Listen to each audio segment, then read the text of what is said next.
Good morning. We are discussing with chapter 6 of 11th NCERT.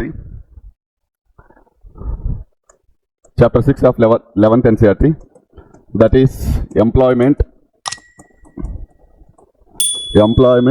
and growth.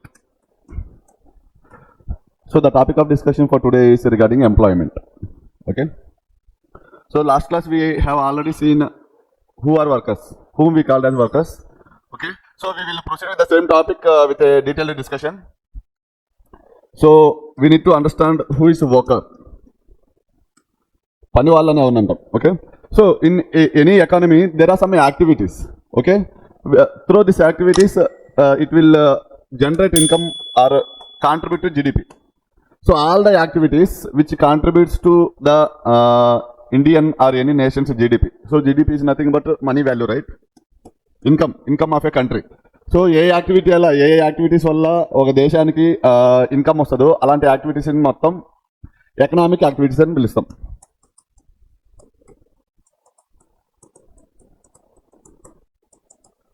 So A activities వల్ల అయితే ఒక దేశానికి income వస్తుందో అలాంటి యాక్టివిటీస్ ని we called as economic income.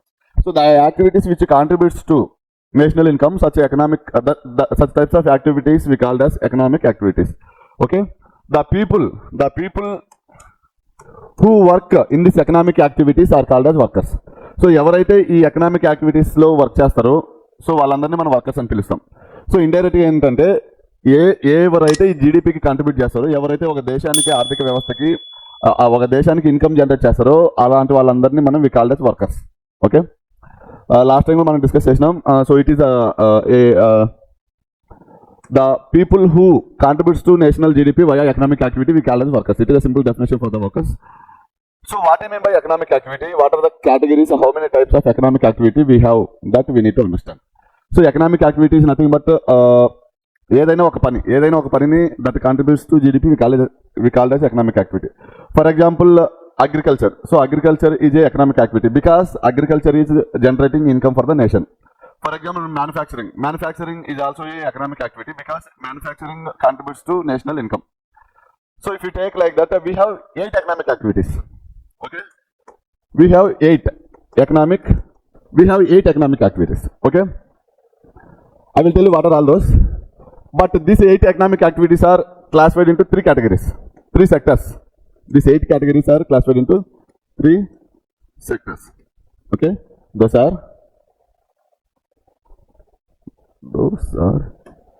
so those 3 sectors are, first one is primary sector.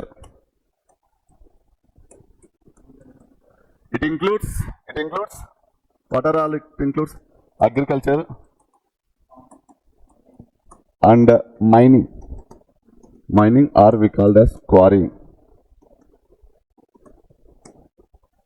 So it is one sector. It is one economic activity. Agriculture is one economic activity and mining and quarrying is another economic activity. So these 2 economic activities also contributes to GDP. So these 2 economic activities we called as, we will put into primary sector. I will tell you what it means by primary, second and all. Second one is secondary sector. Okay. Secondary sector includes manufacture,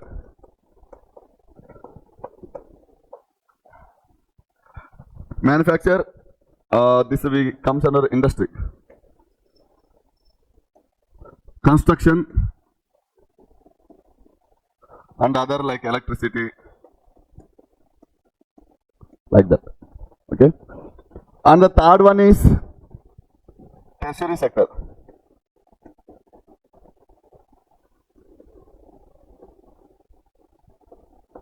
It includes trade, transport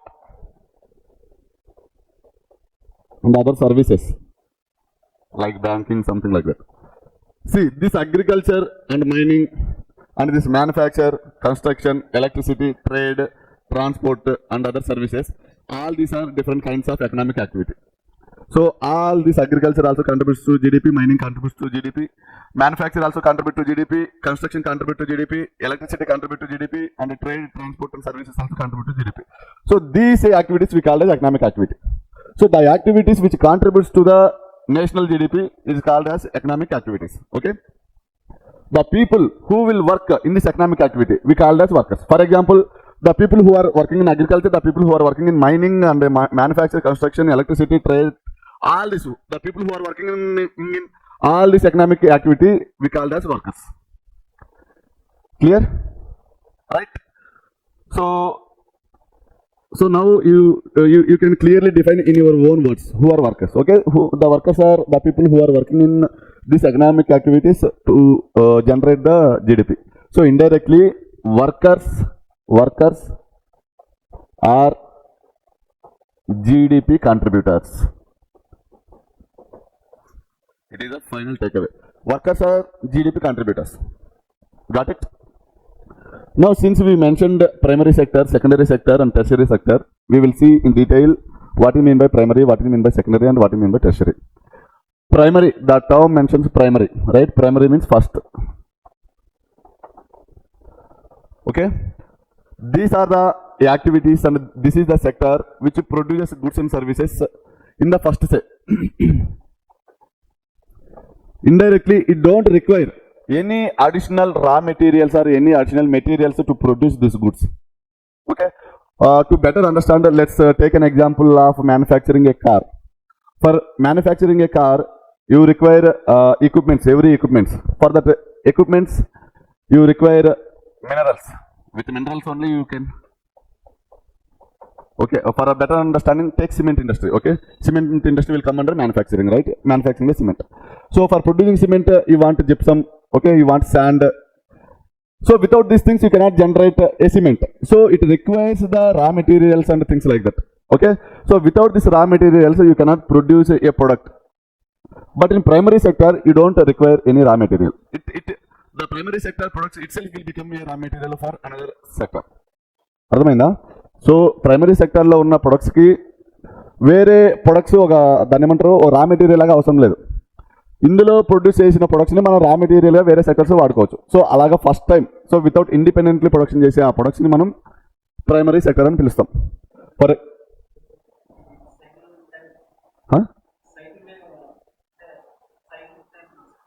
ఇంటర్డిపెండెన్స్ లాగా. So primary సెక్టర్లో we'll see agriculture. So అగ్రికల్చర్కి inputs ఏం అవసరం లేదు.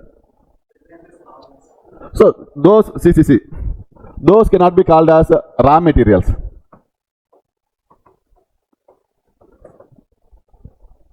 Okay, for example product తీసుకోండి, సిమెంట్లో మీరు sand use చేస్తారు. The sand is the product. ఓకేనా? అగ్రికల్చర్లో మీరు సపోర్టింగ్ మెటీరియల్స్ మినరల్ సపోర్ట్ చేస్తున్నారు. So that itself is not the content. So ఇప్పుడు టొమాటో ప్రొడ్యూస్ చేస్తామనుకో, మీరు ఫర్టిలైజర్స్ ఇచ్చారు, the fertilisers cannot make a content. Here మీరు ఏదైతే శాండ్ ఇస్తున్నారో that sand will become cement. అదే కంటెంట్ అవుతుంది. అర్థమైందా? సో ఆ విధంగా ప్రైమరీ సెక్టర్లో ద రా మెటీరియల్ మనం తీసుకోవద్దాన్ని, that is the input, that cannot become a product. It is supporting material for that. But in secondary industry the material itself become a product. అర్థమైందా? ఇప్పుడు ఏదైనా for example టొమాటోను use చేసి మనం ఏదైనా sauce otherwise ఏదైనా product తయారు చేస్తాం, tomato itself become a product in secondary market. They are just change the composition to convert into another. But in primary sector, it is not like that. You can give an inputs that cannot be considered as what is a raw material. Okay, so this is the primary sector. In mining also, mining what maximum you required is a instrument to dug. Mining చేయాలంటే ఏదన్నా కొక్లైన్ పెట్టి will dug it. అంతే కదా, అది supporting instrument. So కొక్లైన్ itself cannot become a mining కదా. So అలాగా ఇక్కడ సపోర్టింగ్ ఇన్స్ట్రుమెంట్స్ ఉంటాయి కానీ రా మెటీరియల్స్ ఉండవు. సో దీస్ ఇక్కడ నుంచి ఏవైతే ప్రొడ్యూస్ చేస్తారు, సో మైనింగ్లో ఈ will produce a bauxite mining అనుకోండి, బాక్సైట్ ఓవర్ వస్తుంది. సో ఆ బాక్సైట్ని will use in producing some kind of material. ఓకేనా? సో ఈ ప్రొడక్ట్ని యూజ్ చేసి సెకండరీ మార్కెట్ రన్ అవుతుంది. So secondary market is nothing but the market which requires raw materials for their production. So without raw materials, this secondary sector cannot sustain. For example, take manufacture. If you want to manufacture any product, you require raw material. The raw material itself become a product. For example, take a shirt manufacturing. You will use the raw material of cotton. The cotton will convert into shirt, right? If you will take construction, you will use cement. Okay, you can see the cement itself in the walls like that. The secondary sectors require raw materials. Okay, so the primary sector does not require any raw materials. The products of primary sector will become raw materials for the another sectors like secondary industry, secondary sector.